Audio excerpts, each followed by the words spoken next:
essentially it's a set with like a few kind of transparent practice locks. So we've got the case itself, and then so that's a transparent practice lock, like a padlock, and then there's another. Okay, so this one's like another lock, a bit like a door lock, I would imagine. I'll open that in a sec. So I'll pop that just out of the way for the moment. This one is the padlock, as you can see. It's transparent, so you can see the pins that you're picking. So first things first is let's have a little look at this. So let's open it up, and inside, I'm not going to even bother with that, but by the looks of things, it shows you what kind of picks there are. And they've all got random names like double ball snowman and bent snake rake. So I'll move that out of the way. And as you can see, there's various different types of lock picks. Now, bear in mind, a little caveat, I've only watched one video, so I don't know how well this is going to go, but let's find out. So there's various different ones. I know that these are rakes, these are hooks, and then you've got some various other bits and pieces. And then these little ones here, here, here, and here, and here, these are what they call the tensioner tools. So that allows you just to turn the actual barrel of the lock, or I don't know what the proper name is, but the actual lock bit allows it to turn as if it was a key.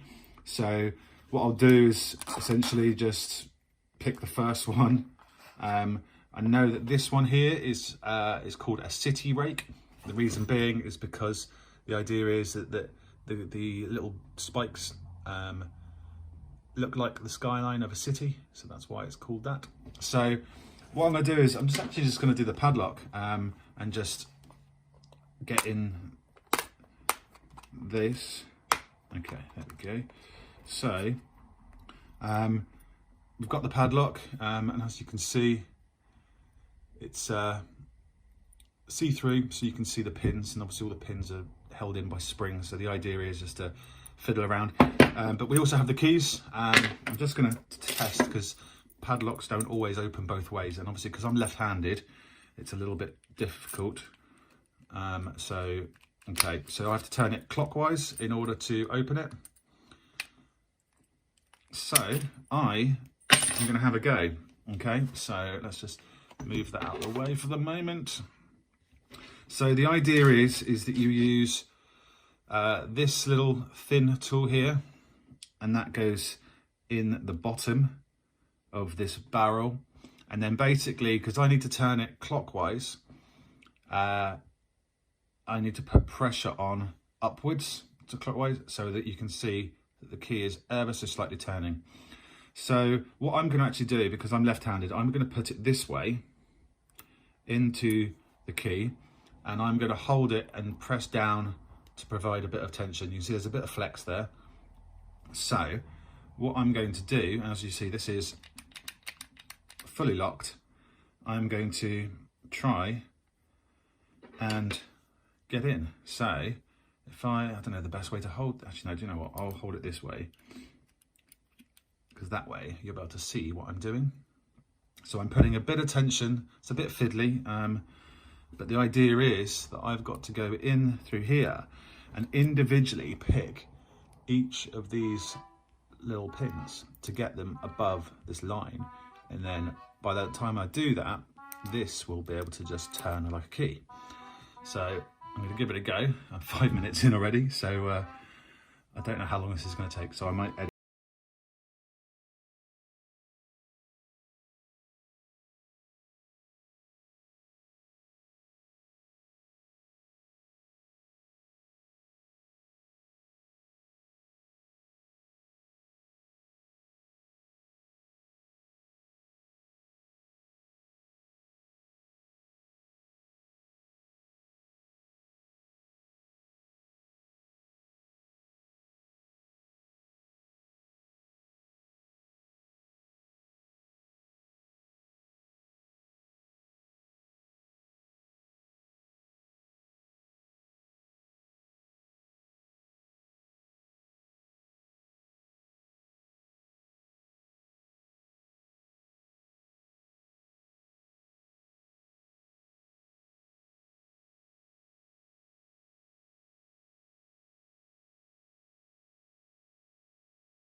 kind of, again, it's like brute force almost, and you can just wiggle it in. These hooks are probably the hardest way of doing them, or at least, you know, they're for, rather than just raking and just knocking all of the pins in one fell sweep. These, you actually need to pull each individual pin one by one. So I'll try that. I don't expect this to go very well considering the raking.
Know why this isn't working.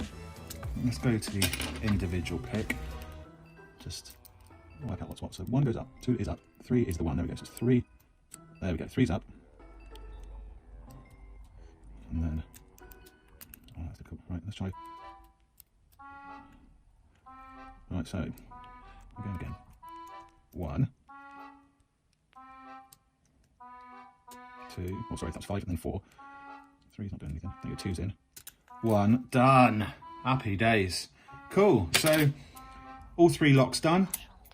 Now what I'm going to do, the very last one, I'll go back to the padlocks. I think it's a bit easier.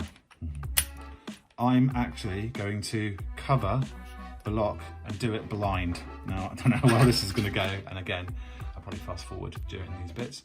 Okay, so it is locked. I'm going to cover it up. Right, tension on. I'm going to go for the rake, and I'm just going to see how long it takes me. Oh wow, done. Look at that. Blind. No. So yeah, that's pretty cool. You know, if you need to get in your house, then give me a shout. I don't think I'll be very good at it because it takes a while. But you know, when you're using something like this rake tool with multiple little spikes on it, it allows you just to hack away at it really, you know, and that is by far and away the quicker option. Now I'd imagine, you know, yes, these are probably quite basic locks and there's no added security on them, but you know, when you are raking it and it just, you know, you want to be able to break in or, you know, gain access to something that's rightfully yours. For example, if you left lock yourself out from your house, you know, it'll be relatively straightforward to be able to do this. Yeah, he says he's actually got this stuck inside. So, okay, right, that's stuck. That's great. Oh, it's stuck because it was open. Happy days. So, you know, you can get in there and do what you need to do. Right, so that's actually stuck in there. I don't know why that is. So I'm going to, yeah, I'm gonna have to work out why that is. So yeah, I'll end the video here. You know, comment down below if you need me to break into your house. So yeah, I will catch you guys later. 2,000 years later.